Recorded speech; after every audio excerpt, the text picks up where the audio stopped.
Britney Spears is praising the late Princess Diana. The pop star took to her Instagram on Thursday to say nothing but nice things about the Princess of Wales, calling her a sheer genius who was one of the most remarkable women to have graced Earth. In her lengthy post, the 39-year-old wrote, quote, "She never wanted to be the queen. She wanted to be the heart of the people. She was more than class. She was a sheer genius, down to the way she spoke, to the way she mothered her children. The essence of being completely oblivious to her own power. 750 million people watched her get married on TV. She will always be remembered as one of the most remarkable women to date." Britney's post comes in the midst of renewed criticism of the BBC's 1995 Panorama interview that is said to have taken advantage of the royal.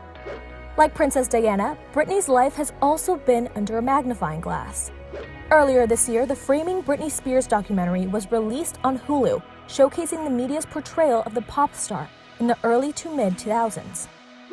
The mom of two addressed the documentary on her Instagram and wrote a lengthy caption alongside a video of herself dancing to Crazy by Aerosmith. Quote, "I didn't watch the documentary, but from what I did see of it, I was embarrassed by the light they put me in. I cried for 2 weeks, and well, I still cry sometimes.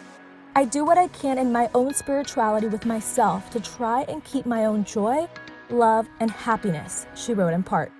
Liz Day, senior editor at the New York Times, who was featured in the documentary, shared with Access Hollywood the most shocking revelation she uncovered in her research into the songstress.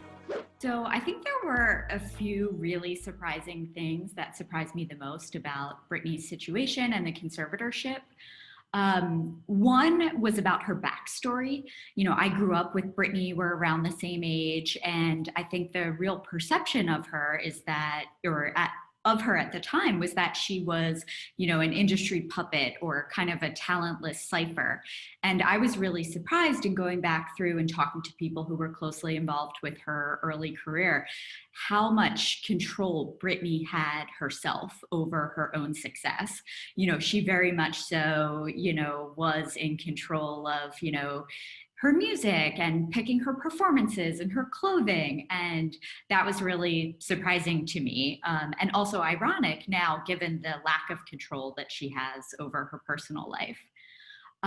In that same way, I think I was really surprised by how hard she worked too. She became an immediate star with her debut, and she is just doing nonstop touring and recording and press interviews.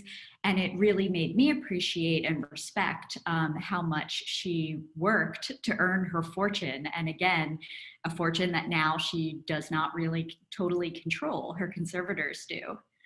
And then on the conservatorship front, I think I was most surprised by when we started the documentary and started the research. There was not any clear indication from Britney that she wanted any changes over the decade that conservatorship had been in place.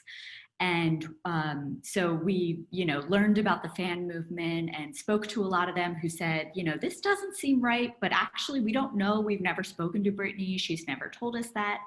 And then in August 2020, it felt like a real bombshell when her lawyer, Britney's lawyer in court, started court filing saying, Britney wants changes. She does not want her father to be in control of her fortune anymore. And she wants more documents unsealed. She wants the public to know more and the whole world.